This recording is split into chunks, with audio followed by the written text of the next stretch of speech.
జిల్లాలో Covid vaccine నిల్వ పంపిణీకి అవసరమైన ఏర్పాట్లన్నింటినీ ఇప్పటి నుండే చేయాలని జిల్లా కలెక్టర్, కోవిడ్పై జిల్లా task force committee chairman doctor M Hari Jawaharlal వైద్య ఆరోగ్య శాఖ అధికారులకు ఆదేశించారు. కోవిడ్ వ్యాక్సిన్ నిల్వ, రవాణాలో శీతలీకరణ వ్యవస్థ నిర్వహణ ముఖ్యమని, దీనిపై అధికంగా శ్రద్ధ చూపించాలన్నారు. ఇప్పటి నుండే వ్యాక్సిన్ నిల్వ చేసే ప్రదేశాలను గుర్తించడం, రవాణా సందర్భంగా వ్యాక్సిన్కి అవసరమైన స్థాయిలో శీతల వ్యవస్థ ఉండేలా ఆయా వాహనాల్లో ఏర్పాటు చేయడం ముఖ్యమని ఆయన చెప్పారు. కోవిడ్ వ్యాక్సిన్ పంపిణీ సన్నద్ధతపై ఈరోజు జిల్లా కలెక్టర్ కార్యాలయంలో జిల్లా టాస్క్ ఫోర్స్ కమిటీ సమావేశం జిల్లా కలెక్టర్ హరిజవహర్లాల్ అధ్యక్షత నిర్వహించారు. ఈ సందర్భంగా ఆయన మాట్లాడుతూ మండల స్థాయి టాస్క్ ఫోర్స్ సమావేశాలు తహసీల్దార్ల అధ్యక్షత నిర్వహించి ఆ సమావేశపు నివేదికలు వెంటనే పంపించాలని ఆదేశించారు. కోవిడ్ను 48 రోజుల పాటు నిలువించి గ్రీన్ జోన్లో నిలిచిన జిల్లాగా మన జిల్లాకు ప్రత్యేకమైన స్థానం ఉన్నదని, రెండో వేవ్లో కూడా కేసులు లేకుండా ఒక్క మరణం కూడా సంభవించకుండా నిరోధించడమే లక్ష్యంగా ప్రజల్లో అవగాహన కలిగించాలని జిల్లా కలెక్టర్ తెలియజేశారు. అన్ని శాఖల అధికారులు తమ శాఖల సిబ్బందితో కోవిడ్ సోకకుండా చేపట్టవలసిన 15 అంశాలపై కనీస స్థాయి పరిజ్ఞానం ఉండేలా చర్యలు చేపట్టాలని, ప్రతి ఒక్క ఉద్యోగి కరోనా వారియర్లా సిద్ధం చేయాలని ఆయన చెప్పారు. జాయింట్ కలెక్టర్ మహేష్ కుమార్ ఈ సందర్భంగా మాట్లాడుతూ కోవిడ్ వ్యాక్సినేషన్ చేపడుతున్న కారణంగా సాధారణంగా వేసే వ్యాధి నిరోధక టీకాలకు ఆటంకం లేకుండా ఏర్పాట్లు చేయవలసి ఉందని ఆయన చెప్పారు. వ్యాక్సిన్ పంపిణీ అవసరమైన వారికి అందించడానికి పకడ్బందీ వ్యూహం ఏర్పరచుకోవాలని ఆయన తెలియజేశారు. ప్రపంచ ఆరోగ్య సంస్థ ప్రతినిధి డాక్టర్ భవానీ మాట్లాడుతూ ఈ నెల 22వ తేదీన వ్యాక్సిన్ మేనేజ్మెంట్పై జిల్లా స్థాయి రీసోర్స్ పర్సన్లకు శిక్షణ ఇస్తున్నామని తెలియజేశారు.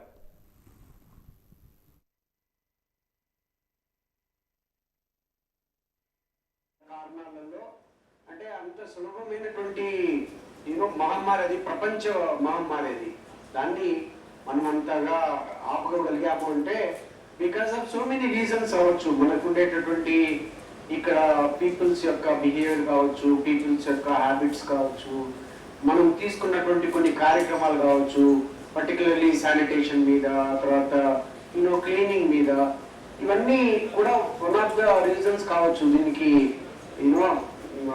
గ్రీన్ జోన్ లో చాలా రోజులు పెట్టడానికి. నా కమింగ్ టు సెకండ్ వేవ్ సంబంధించి దీంట్లో ప్రధాన గ్రావిటీ ఆఫ్ ద కేసెస్ ఏంటంటే, ఇప్పుడు ఉండేటటువంటి పరిస్థితుల్లో ఇది వరకు మనకి స్పాన్ అనేది 14 days స్పాన్ గా మనము అనుకున్నాము. అంటే 14 days అది వెరీ యాక్టివ్ గా అది పనిచేస్తుంది అని. బట్ ఇప్పుడు వచ్చినటువంటి జీన్ ఎలాంటిదంటే అంత టైం కూడా ఇవ్వదంట. అంటే నార్థన్ స్టేట్స్ లలో, అలాగే వెస్టర్న్ పార్ట్స్ ఆఫ్ కంట్రీస్ లో కూడా చాలా వరకు అది సెకండ్ వేవ్ వచ్చేసింది. దానికి సంబంధించినటువంటి ఏర్పాట్లలో వాళ్ళు ఉంటున్నారు.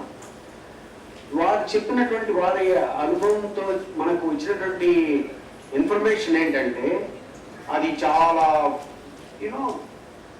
వైబ్రెంట్ గా ఉంది. అండ్ ఇది ఫెర్టాలిటీ రేట్ ఎక్కువ ఉంది. అండ్ సమయం ఎక్కువ ఇవ్వటం లేదు, తొందరగా ఇది చేస్తూ ఉంది, స్పాయిల్ చేస్తూ ఉంది హ్యూమన్ ఆర్గాన్స్ ని. డేంజరస్ ఉంది అది. కాబట్టి మనము అత్యంత అప్రమత్తత అవసరం ఉంది దీంట్లో, ఈ విషయంలో. By God's grace by that time మనకి వ్యాక్సిన్ కూడా వచ్చేసి మనకు కావాల్సినటువంటి ఎవరైతే ఇంపార్టెంట్ ఫ్రంట్ లైన్ వర్కర్స్ ఉన్నారో వాళ్ళందరికీ కూడా మనం అడ్మినిస్ట్రేట్ చేసుకోగలిగితే, సో దెన్ మనం దాని నుంచి సేవ్ అయిన వాళ్ళు అవుతాం. గత ప్రభుత్వ హాయంలో టిడ్కో ఇళ్ల కోసం ఎంపికైన అర్హులైన లబ్ధిదారులకు అర్హత పత్రాలు అందజేసేందుకు నగరపాలక సంస్థ అధికారులు చర్యలు చేపడుతున్నారు. ఈ నేపథ్యంలో అర్హులైన జాబితాను పరిశీలించి అధికారులు గ్రేడులుగా విభజించి లబ్ధిదారులకు పత్రాలను అందజేసేందుకు ప్రత్యేక కార్యాచరణ రూపొందించి గతంలో ఇళ్ల కోసం ఎంత సొమ్మును చెల్లించారు, బకాయి ఏ మేరకు ఉంది పరిశీలించిన మీదట మెప్మా శాఖ ద్వారా బ్యాంకులకు లింకేజీ చేస్తున్నారు. అసలు టిడ్కో ఇళ్ల లబ్ధిదారులకు అప్పగించడంలో అధికారులు తీసుకున్న నియమ నిబంధనలు ఏమిటో సంబంధించిన అధికారి ఆచారి తెలియజేస్తున్నారు.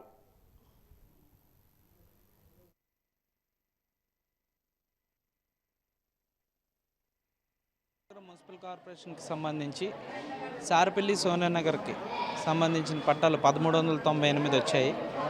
వాటికి సంబంధించిన 1,50,000 సంబంధించినటువంటి డబ్బులు కట్టేసినటువంటి వాళ్ళకి నోట్ డ్యూ సర్టిఫికెట్లు ఏంటంటే కస్బా స్కూల్లో ఇవ్వడం జరుగుతుంది. అమౌంట్లు కూడా అందులో పెండింగ్ ఉన్నటువంటి అమౌంట్స్ కూడా కట్టించుకోవడం జరుగుతుంది. ఉదయం పూట ఏమో నోట్ డ్యూ సర్టిఫికెట్లు ఇస్తున్నాం, మధ్యాహ్నం నుంచి డీడీలు కట్టించుకుంటున్నాం అండి. ఇందుకు సంబంధించి ఏంటంటే 3778 హౌసెస్కి సంబంధించి అందులో 1398 వచ్చాయి. అందులో ఏంటంటే 430 కేటగిరీ ఒకటి, 365 కేటగిరీ ఒకటి వచ్చిందండి. వాటికి సంబంధించి నోట్ డ్యూ సర్టిఫికెట్లు ఏంటంటే ఇవ్వడం జరుగుతుంది, డీడీలు కూడా కట్టించుకోవడం జరుగుతుంది. 300 ఎస్ఎఫ్టీకి సంబంధించి కూడా వచ్చాయి. అవి ఏంటంటే సచివాలయాల ద్వారా ఏంటంటే వెరిఫికేషన్ జరుగుతుంది. ప్రజెంట్ వెరిఫికేషన్ అయిన తర్వాత పూర్తి వివరాలు ఏంటంటే తెలియజేయడం జరుగుతుంది. వాళ్ళకి ఏంటంటే ఫస్ట్ విడత ఓన్లీ ఏంటంటే 1398 వచ్చాయి సార్. రెండో విడత ఏంటంటే డిసెంబర్లో ఇస్తామని చెప్పారు. పట్టాలు డిసెంబర్లో వస్తాయి. వచ్చిన తర్వాత కూడా ఏంటంటే ఇంకా రానటువంటి వాళ్ళకి ఏం చేయాలన్నది ఏంటంటే ఇన్స్ట్రక్షన్స్ వస్తాయి. ఇన్స్ట్రక్షన్స్ ప్రకారంగా వాళ్ళకి ఏ విధంగా చేయాలి ఏంటి అన్నది డెసిషన్ కమిషనర్ గారు తీసుకుంటారు సార్. ఒక 1 లాక్ కేటగిరీలో 25,000 కట్టినా 50,000 కట్టినా మిగతా అమౌంట్ డీడీలు తీయమని చెప్పడం జరిగింది. 50,000లోనే ఏంటంటే 12,500 కట్టి ఇంకా బ్యాలెన్స్ ఉంటే 37,500, లేదా 25,000 కట్టి ఉంటే 25,000 ఏంటంటే డీడీ తీయమని చెప్పడం జరిగింది. డిసెంబర్లోనే ఏంటంటే ఫస్ట్ వీక్లోనే వచ్చేస్తాయని చెప్పడం జరిగింది సార్. టిట్కో వాళ్ళు ఏంటంటే డిసెంబర్లోనే విడుదల చేస్తాం మిగతా కేటగిరీలు అన్నీ చెప్పడం జరిగింది. రాష్ట్ర వ్యాప్తంగా ఈ మధ్యకాలంలో పోలీసు నమ్మకం అసంతృప్తి వ్యక్తమవుతున్న వేళ విజయనగరం పోలీస్ శాఖలో మాత్రం పరివర్తన ప్రజాసేవ స్పష్టంగా కనిపిస్తుందని చెప్పడంలో ఎటువంటి సందేహం లేదు. జిల్లాలో పోలీసు బాస్ సలహాలు సూచనలు పరిగణలోకి తీసుకుని పోలీసు సిబ్బందిలో సత్ప్రవర్తన సేవా దృక్పథం నెలకొంది. దీంతో శాంతి భద్రతను కాపాడడం, ట్రాఫిక్ నియంత్రించడమే తమ విధి నిర్వహణ అనే ఆలోచనను పక్కన పెట్టి ఒక పౌరుడు సమాజానికి ఎంతో కొంత సేవ చేయాలనే భావన వారిలో కనిపిస్తుంది. అందుకు తమ శాఖ పరిధిలో కాకపోయినా తమ బాధ్యతగా భావించి ప్రజలకు ఉపయోగపడే పనులు చేస్తున్నారు. అందుకు నిదర్శనం ఈ వాస్తవ దృశ్యాలను చూస్తే మీకే తెలుస్తుంది. ఇది విజయనగరం ఐస్ ఫ్యాక్టరీ జంక్షన్ నుంచి ధరంపురి మీదుగా విశాఖపట్నం వెళ్లే ప్రధాన రహదారి. ఈ రహదారి మీదుగా ద్విచక్ర వాహనాలు, భారీ నుంచి అతి భారీ వాహనాలు రాకపోకలు సాగుతాయి. నిత్యం రద్దీగా ఉండే ఈ రహదారి పద్మావతి నగర్ సమీపంలో ప్రమాదాలు పొంచి ఉన్న లోతైన గుంతలు ఏర్పడ్డాయి. దీనిపై స్థానికులు, నగరపాలక సంస్థ, ఆర్ఎండ్బి అధికారులకు ఫిర్యాదు కూడా చేశారు. అయినా ప్రయోజనం లేకుండా పోయింది. నగరపాలక సంస్థను అడిగితే ఆర్ఎండ్బి శాఖని, ఆర్ఎండ్బి శాఖ అధికారులను అడిగితే నగరపాలక సంస్థ మరమ్మతులు చేయాలని ఒకరిపై ఒకరు నెట్టివేస్తూ కాలయాపన చేస్తున్నారు. అధికారుల నిర్లక్ష్యం, శాఖల మధ్య సమన్వయ లోపం వాహన చోదకులకు శాపంగా మారింది. దీంతో ఎంతోమంది ద్విచక్ర వాహన చోదకులు ఈ గొంతులో పడి గాయాలు పాలవడమే కాకుండా నిత్యం అక్కడ ట్రాఫిక్ అంతరాయం కలుగుతుంది. వాస్తవ పరిస్థితులను పరిగణలోకి తీసుకున్న ట్రాఫిక్ పోలీసులు పోలీస్ అనే పదాన్ని, హోదాను పక్కన పెట్టి బాధ్యతాయుతమైన పౌరులుగా మట్టి వేసి తాత్కాలికమైన మరమ్మతులు చేపట్టారు. తాత్కాలికమైన మరమ్మతులు చేపట్టిన పోలీసులను వాహన చోదకులు, స్థానికులు అభినందిస్తున్నారు. సమస్య తమ శాఖ పరమైంది కానప్పటికీ సేవాభావంతో గుంతలు పొడిచిన పోలీసులను చూసైనా నగరపాలక సంస్థ, ఆర్ఎండ్బి అధికారులు తమ కర్తవ్యాన్ని నిర్వర్తిస్తారా లేదా అనేది వేచి చూడాలి. మరి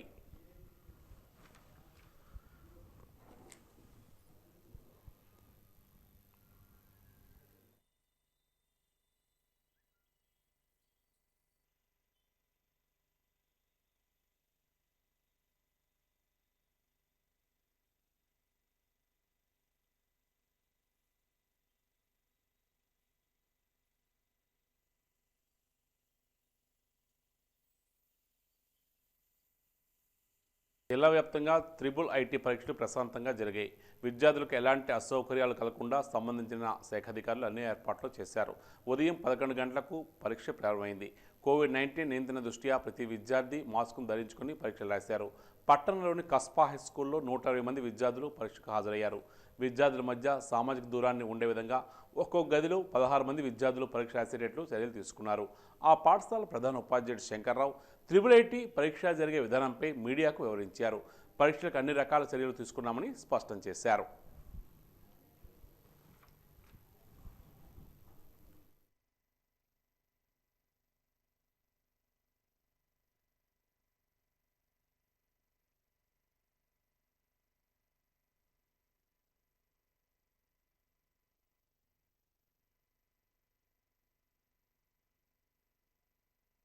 IIIT ఎగ్జామ్స్ అనేవి జరుగుతూ ఉన్నాయి.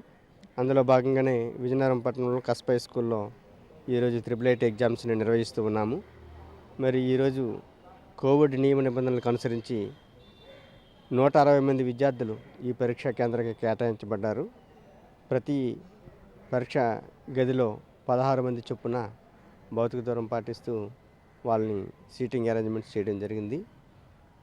మరియు ప్రారంభంలోనే వాళ్ళకి స్క్రీనింగ్ టెస్టు శానిటైజర్స్తో చేతులు శుభ్రపరచుకోవడం చేస్తూ వాళ్ళని పరీక్ష గదిలోకి పంపించడం జరిగింది.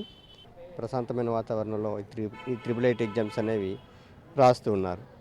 888 ఎగ్జామ్స్కి రాయడానికి 10వ తరగతి చదివి పాస్ అయిన విద్యార్థులందరూ కూడా అర్హత పొందుకున్నారు. వారందరూ కూడా 888 ఎగ్జామ్స్ అనేవి రాస్తారు. నూజివీడు వంటి ఇంజనీరింగ్ కళాశాలలో వాళ్ళు ప్రవేశాన్ని పొందడానికి ఈ ప్రవేశ పరీక్షగా మనం 888 చెప్పుకోవచ్చు. రహదారి నిర్మాణాలు పూర్తి చేయడంలో రాష్ట్ర ప్రభుత్వం ఘోరంగా విఫలమైందని భారతీయ జనతా పార్టీ నాయకుడు బవిరెడ్డి శివప్రసాద్ రెడ్డి పేర్కొన్నారు. పట్టణంలోని కొత్తపేట నీళ్ళ ట్యాంక్ నుండి అంబడిసత్రం వరకు బీజేపీ ఆధ్వర్యంలో రహదారి నిర్మాణాలు పూర్తి చేయాలని డిమాండ్ చేస్తూ నిరసన ర్యాలీ నిర్వహించారు. గుంతలో ఉన్న రహదారి మార్గంలో బీజేపీ నాయకులు బైఠాయించి తమ నిరసనను వ్యక్తపరిచారు. ఈ సందర్భంగా బవిరెడ్డి శివప్రసాద్ రెడ్డి మాట్లాడుతూ రాష్ట్ర ప్రభుత్వం అభివృద్ధిని పక్కన పెట్టి ప్రజలను దోచుకునే ప్రయత్నం చేస్తుందని విమర్శలు గుప్పించారు. ఎన్ని రహదారులను పూర్తి చేశారో వైసీపీ నేతలు చెప్పాలని ఆయన ప్రశ్నించారు. రహదారులు అన్ని గొంతులు మయంతో ఉన్నాయని, ప్రమాదాలు జరిగి ఎందరో ప్రాణాలు కోల్పోతున్నారని ఆందోళన వ్యక్తం చేస్తున్నారు. రహదారి విస్తరణ పనులు జాప్యం చేయడం గల కారణాలను చెప్పాలని, త్వరితగతిన రహదారి పూర్తి చేయాలని ఆయన కోరారు.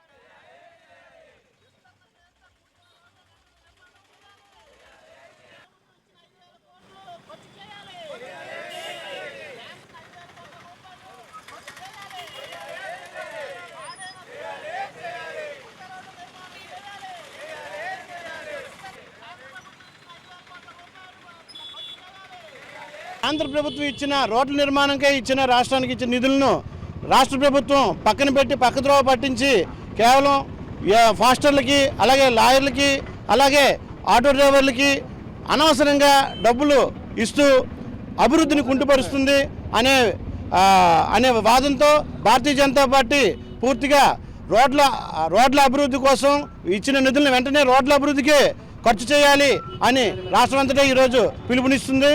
అందులో భాగంగా మేము విజయనగరం నీళ్ళ ట్యాంక్ జంక్షన్ నుంచి అంబడిసత్రం ఏరియా వరకు చాలా దారుణంగా రోడ్లు ఎప్పుడో 2017లో శాంక్షన్ అయిన రోడ్లు ఇప్పటి వరకు నిర్మాణం చేయకుండా ఈ నిధుల్ని పక్కద్రోవ పట్టిస్తున్న రాష్ట్ర ప్రభుత్వాన్ని భారతీయ జనతా పార్టీ తరఫున పూర్తిగా వ్యతిరేకిస్తున్నాం. వైసీపీ ప్రభుత్వం అధికారంలో వచ్చి 18 నెలలు అయింది. ఈ 18 నెలల కాలంలో రాష్ట్రంలో కానీ మన జిల్లాలో కానీ ఎక్కడ కూడా ఒక కొత్త రోడ్డు నిర్మాణం చేయలేదు. పాత రోడ్లకి మరమ్మతులు చేయలేదు. విస్తరణ పేరుతో గతంలో ఏదైతే విస్తరణ పేరుతో అన్ని పడగొట్టారో ఎక్కడ కూడా కొత్త రోడ్ల నిర్మాణం చేయలేదు. ఒక పక్క ఈ రాష్ట్ర ప్రభుత్వం, కేంద్ర ప్రభుత్వం 5,000 కోట్ల రూపాయలు ఈ రోడ్లు వేయడానికి, ప్రజల సౌకర్యవంతమైనటువంటి రోడ్లు వేయడానికి కేంద్ర ప్రభుత్వం 5,000 కోట్ల రూపాయలు ఒక పక్కన మున్సిపాలిటీకి, ఒక పక్కన పంచాయతీరాజ్ డిపార్ట్మెంట్కి, ఒక పక్కన R&Bకి ఇస్తే ఆ నిధుల్ని పక్కదారి మళ్లించి ఈ రాష్ట్ర ప్రభుత్వం తన యొక్క పబ్బం గడుపుతుంది. ఏవైతే ఈ కాంట్రాక్టర్లు ఉన్నారో, గతంలో పనిచేసినటువంటి కాంట్రాక్టర్లు వారి యొక్క బిల్లులు చెల్లించలేక అనేక మంది కాంట్రాక్టర్లు ఈరోజు ఆత్మహత్య చేసుకునే పరిస్థితి ఉంది.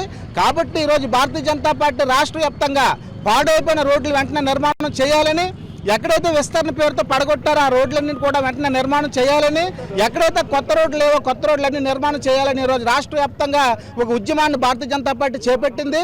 అదేవిధంగా ఈరోజు విజయనగరంలో ఉన్నటువంటి 5 మండలాల్లో కూడా ఈ కార్యక్రమం చేపట్టడం జరుగుతుంది. విజయనగరం పురపాలక సంఘం పరిధిలో ఏళ్ల తరబడి పన్నుల బకాయిలు ఉండడంతో నగరపాలక సంస్థకు ఆదాయం గండిపడుతుంది. అసలు ప్రతి ఏటా పన్నులు వసూలు చేయవలసిన యంత్రాంగం వాటిపై దృష్టి పెట్టకపోవడంతో విజయనగరం పట్టణాభివృద్ధి ఎక్కడ వేసిన గొంగలి అక్కడే అనే చందన ఉంది. నగరపాలక సంస్థకు రావాల్సిన కొలాయి ఆస్తి పన్నులు సుమారు 10 సంవత్సరాలుగా బకాయిలు ఉన్నాయి. దీంతో ఉన్న ఫలంగా పన్నులు వసూలు చేయాలని నెలకు ₹1 కోటి వసూలే లక్ష్యంగా అధికారులు కార్యాచరణ ప్రణాళికను రూపొందించారు. కోట్లాది రూపాయలు బకాయిలు ఉండడంతో నగరపాలక సంస్థకు నీటి నిర్వహణ, నీటి పంపిణీ భారంగా మారుతుంది. దీంతో అధికారులు ఇప్పుడు వార్డులో పర్యటించి బకాయిలు ఉన్నవారికి కొలాయి కనెక్షన్లను తొలగిస్తున్నారు. దీంతో ప్రజల్లో అసంతృప్తి వ్యక్తమవుతుంది. ఈ ఏడాదికి ఒకసారి పనులు కట్టించుకోవాల్సిన అధికారులు రావడం లేదు. ఒకవేళ కార్యాలయానికి వెళ్ళి పనులు చెల్లిస్తామన్నా సకాలంలో స్పందించే నాదుడే ఉండరు. అలాంటప్పుడు పనులు ఎలా చెల్లిస్తామని ఆవేదన వ్యక్తం చేస్తున్నారు. అధికారుల తీరుకు ప్రజలు బలి కావాల్సి వస్తుందని ఆవేదన చెందుతున్నారు. ఎప్పుడో ఉన్నతాధికారులు నగరపాలక సంస్థ అధికారులపై ఆగ్రహిస్తే హడావిడిగా వచ్చి పన్నులు చెల్లించండి, లేదంటే కుళాయి కనెక్షన్ తొలగిస్తే మీ ఆస్తులు జప్తు చేస్తామని ప్రజలను ఆందోళన గురి చేయడం ఎంతవరకు సమంజసమని నగరపాలక సంస్థ అధికారులనే ప్రజలు ప్రశ్నిస్తున్నారు. ఇక విజయనగరం నగరపాలక సంస్థ పరిధిలో కుళాయి పన్నులు 4 కోట్లు, ఆస్తి పన్ను సుమారు 10 కోట్లు బకాయిలు ఉన్నట్లు సమాచారం. పట్టణంలో సుమారు 14 కోట్లు బకాయిలు ఉన్న వాటిలో సామాన్య మధ్యతరగతి ప్రజల నుంచి పన్నుల రూపంలో రావాల్సింది 20% మాత్రమే. మిగతా 80% రాజకీయ నాయకులు, పలు వస్త్ర వ్యాపార వాణిజ్య సంస్థల నుంచి రావాల్సిందే. సామాన్య మధ్యతరగతి ప్రజలపై పన్నులు చెల్లించాలని, లేదంటే చట్టరీత్యా చర్యలు తీసుకుంటామని హోకరిస్తున్న అధికారులు లక్షలాది కోట్లాది రూపాయలు బకాయిలు ఉన్న వారిపై చట్టరీత్యా చర్యలు ఎందుకు తీసుకోవడం లేదనేది ప్రశ్నార్థకంగా మారింది. పన్నుల బకాయిలు సకాలంలో చెల్లించి పట్టణాభివృద్ధికి అందరూ సహకరించవలసిన బాధ్యత ప్రతి ఒక్కరిపై ఉంది. కానీ నగరపాలక సంస్థ అధికారులు ఉదాసీనత వల్ల పట్టణాభివృద్ధి కుంటుపడుతుందనేది వాస్తవం. 10 ఏళ్ళు బట్టి ఏ రూల్లో మీరు 10 ఏళ్ళు బట్టి ఏ రూల్లో మీరు ఎప్పుడు చెప్పారు? మా 10 ఏళ్ళు చెప్పాలా మీకు? మీరు 10 ఏళ్ళు ఎందుకు ఉంచారు? 10 ఏళ్ళు ఎందుకు ఉంచారు ట్యాక్స్? మీరు ప్రతి ఇయర్ ఎందుకు కట్టించుకోలేదు? ప్రతి ఇయర్ ఎందుకు కట్టించుకోలేదు? ఏంటండి మీరు ఫైనాన్స్ వసూలు చేసుకుంటారు, ఫైనాన్స్ తీసుకుంటారు కదా, మీరు ప్రతిసారి ఎందుకు కలెక్ట్ చేయలేదు? దేనికి కలెక్ట్ చేయడు? ఇప్పుడు మీరే మీకేమో టైం వచ్చిందని చెప్పి మీకు డబ్బులు కావాలని చెప్పి మీరు ప్రజలకు వచ్చేస్తారా? ప్రజలకు డబ్బులు కావాలా? మీకు డబ్బులు కావాలి అంటే మీకు కడతాం, మీకు కట్టాలే. మీకు ఎప్పుడైతే వచ్చేసి మీరు ఏళ్ళ మీద వచ్చేసి మీరు ఇబ్బంది పెడతారా? రండి, ఆఫీస్ మీరు రావడం పని వచ్చింది. మీరు ట్యాక్స్ కట్టండి, మీ ఆఫీస్ రావాలి. మీరు ట్యాక్స్ కట్టండి, మీ ఆఫీస్ రావాలండి. ట్యాక్స్ కట్టాలని చెప్పి కడతామని చెప్తున్నా. ఇప్పుడు కట్టి కడతారు. ప్రతి సంవత్సరం లేని పోలీసే ట్యాక్స్ మీరు 1 ఇయర్ ట్యాక్స్ వదిలి చేసుకొని వచ్చి ఒకరు కట్టాలంటారు. అమ్మాయి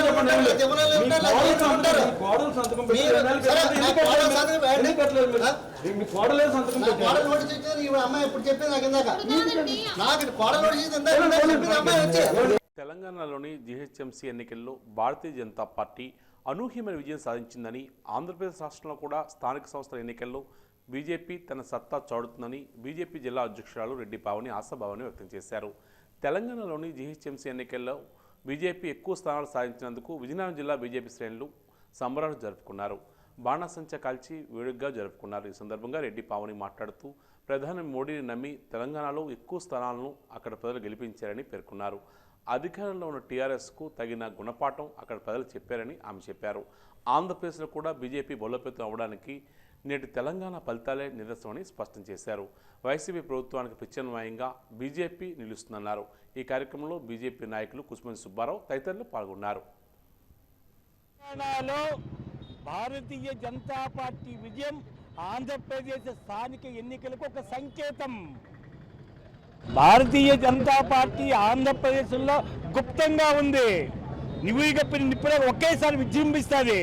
ప్రతి పట్టణంలో, ప్రతి గ్రామాల్లో కూడా భారతీయ జనతా పార్టీ సంకేతం వినిపిస్తుంది.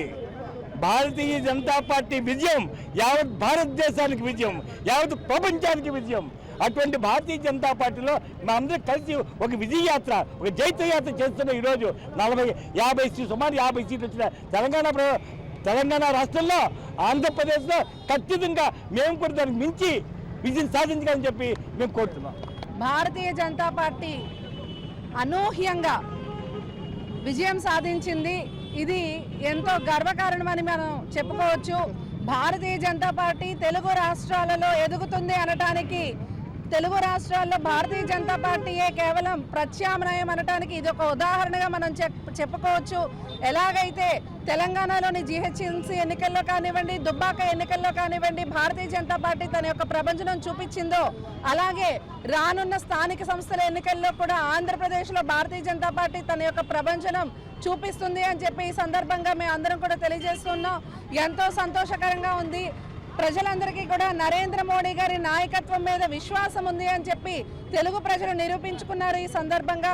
అదేవిధంగా అక్కడ రాష్ట్ర ప్రభుత్వంలో టీఆర్ఎస్ ఉన్నప్పటికీ కూడా రాష్ట్ర ప్రభుత్వం యొక్క వైఫల్యాలు ఏ రకంగా అయితే అక్కడ టీఆర్ఎస్కి వెనకంజలో వేశాయో, అదే రకంగా ఈ రాష్ట్ర ప్రభుత్వం కూడా ప్రజలని వెనకబెట్టి ప్రజల యొక్క అభివృద్ధి కాకుండా తన యొక్క స్వార్థ ప్రయోజనాల కోసం కనుక పనిచేస్తే అదే రకమైన ఫలితాలు ఆంధ్రప్రదేశ్లో కూడా పునరావృతం అవుతాయి అనడంలో ఎలాంటి అతిశయోక్తి లేదు.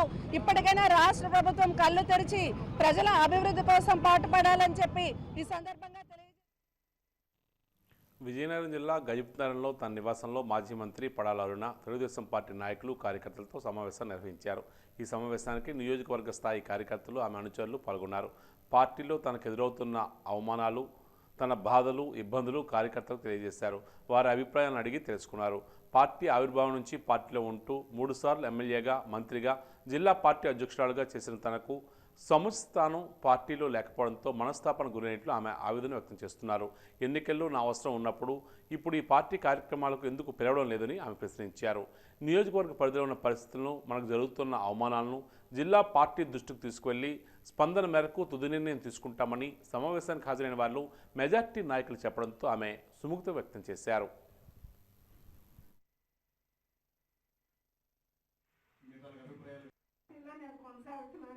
నా పరిస్థితి ఏంటది? నా అన్నదమ్ములుగా మమ్మల్ని అడగ పిలిచాను, మరి నన్ను గౌరవించరట, నన్ను పిలవరట. మరి వాళ్ళ కార్యక్రమం చేసి ఎలక్షన్లో నేను పనుకొచ్చాను. ఎలక్షన్లో పనులు రాత్రి పని చేయడానికి నేను పనుకొచ్చాను. మరి ఈరోజు నేను పనికి రాలేదంటే నన్ను ఏం చేయమంటారు? నా పరిస్థితి ఏంటి? పార్టీలో తిరుగుతున్నాం, చేస్తాను. ఏ కార్యక్రమం అయినా మీ అందరికీ తెలిసి మధ్యన పేపర్లో చూసి పోస్ట్ కార్డులు అవనివ్వండి, సంతకాలు అవనివ్వండి, అన్నీ చేయించాం. ఎందుకంటే నా భవిష్యత్తు ఏంటో నాకే తెలియని పరిస్థితి. ఈ పార్టీలో నాకు ఇన్ని అవమానాలు జరుగుతున్నా మీ అందరికీ తెలుసు. ఒకసారి ఇరిగేషన్ మీటింగ్ అయింది, ఆనంద్ గారికి ఆకారం ఉంది. నేను వెళ్తే ఒక పెద్ద మనిషి అన్నాడు, అయినా అక్క నువ్వు కిందకెళ్ళి అక్క అని. చౌరవైనా నేను ఎంతవరకు కూడా నా పార్టీ తెలుగుదేశం పార్టీ చేసిన తర్వాత నేను అనుకున్నాను. ఇన్ని రోజులు 33 సంవత్సరాలు ఈ జెండాలు మూసాను, ఈ పార్టీతో ఉన్నాను. మరి ఈరోజు నాకు ఇన్ని అవమానాలు జరుగుతున్నాయి. మరి అవుతున్నప్పుడు కనీసం మాట్లాడే పరిస్థితి కూడా ఎవరికి లేదు. మరి మీ అందరి నిర్ణయం నాకు అవసరం. మరి నన్ను ఏం చేయమంటారే అన్నది ఆ నిర్ణయం ఏంటన్నది మీకే వచ్చి పెడుతున్నాను కాబట్టి ఇంత ధైర్యంగా మాట్లాడుతున్నాను. నేను ఎటువంటి నేనంత మిమ్మల్ని ఆదుకోగలను, నాకైతే ఇబ్బంది ఉంది కాబట్టి మీ కూతురుగా మిమ్మల్ని అడుగుతున్నాను. మీరు అందరూ ఎలా చేయమంటారో చేయడానికి సిద్ధంగా ఉన్నాను. ఇన్ని ఇబ్బందులు పెడుతున్నారు పార్టీలో. కానీ ఒక డెప్యూటీసీ కానీ ఎప్పుడైనా పార్టీలో ఇనానమస్గా గవర్నర్లో ఇచ్చామా చెప్పండి. మీరు అందరికీ తెలుసు. ఈ రోజు ఇచ్చుకున్నామంటే మన పార్టీ ఒకసారి ఆలోచించండి. నేనే వల్ల ఈవెన్ ఆ రోజు కొలిసి, మీరు ఫర్ ఎగ్జాంపుల్స్ చెప్తున్నాను, కొలిసి ఆ రోజు ఎవరు క్యాండిడేట్ లేకపోతే ఉపాధ్యాయులకు వెబ్ కౌన్సిలింగ్ ప్రక్రియను పారదర్శకంగా నిర్వహిస్తున్నామని జిల్లా విద్యాశాఖ అధికారిని నాగమణి పేర్కొన్నారు. కౌన్సిలింగ్ విధానం మండల విద్యాశాఖ అధికారులతో ఆమె తన ఛాంబర్లో సమావేశాన్ని నిర్వహించారు. ఈ సందర్భంగా మాట్లాడుతూ ఈ నెల 3, 4, 5 తేదీలో ఉపాధ్యాయులకు గ్రీవెన్స్ నిర్వహించామని స్పష్టం చేశారు. వివిధ మండలాలకు సంబంధించి 4233 మంది ఉపాధ్యాయులకు బదిలీ ప్రక్రియ జరుగుతుందన్నారు. ఉపాధ్యాయుల క్రమబద్ధీకరణ నవంబర్ 16వ తేదీ వరకు జరిగిందని, ఉపాధ్యాయులు ఆప్షన్స్ ఎంచుకునే విధానం బట్టి బదిలీలు చేస్తామన్నారు. బదిలీల ప్రక్రియ వేగవంతం అవడానికి మండల స్థాయి విద్యాధికారులు కృషి చేయాలని సూచించారు.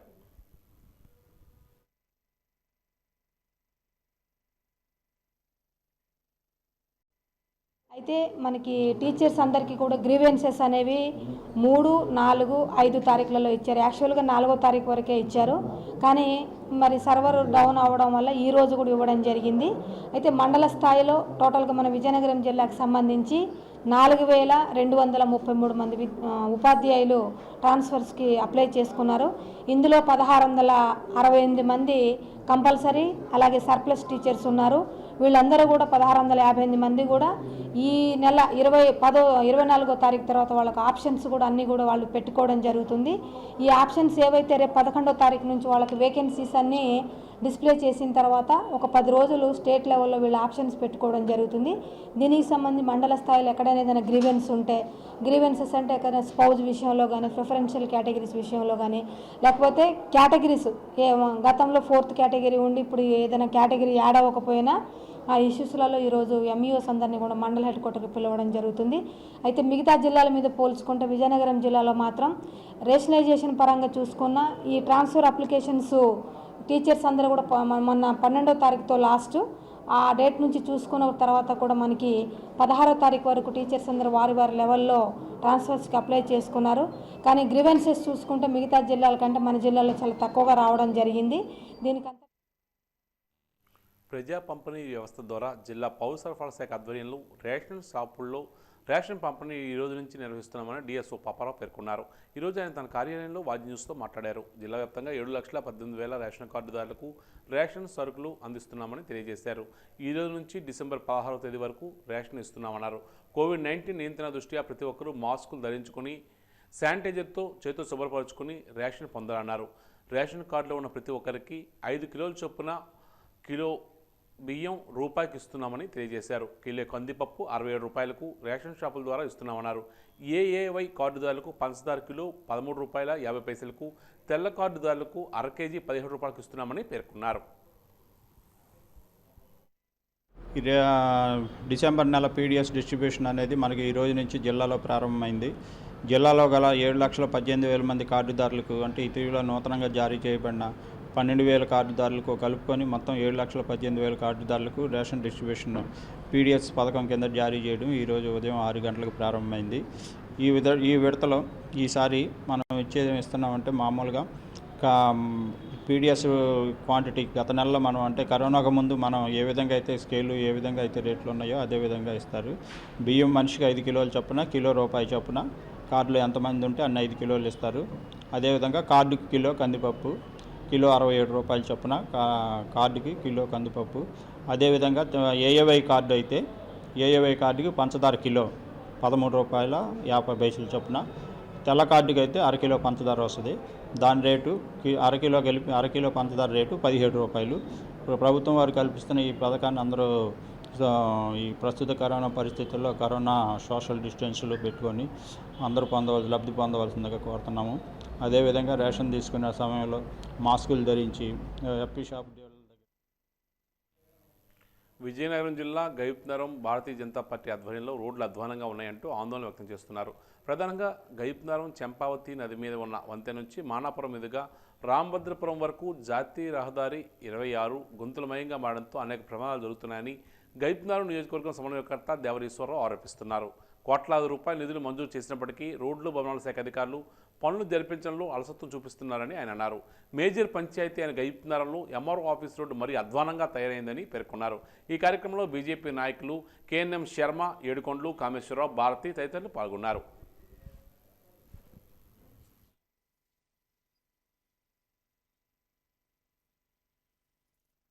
గ్రామీణ ప్రాంతంలోనూ పట్టణ ప్రాంతంలోనూ రోడ్లు గుంతలైపోయినటువంటి పరిస్థితిలో అస్తవ్యస్తంగా ఉన్నాయి.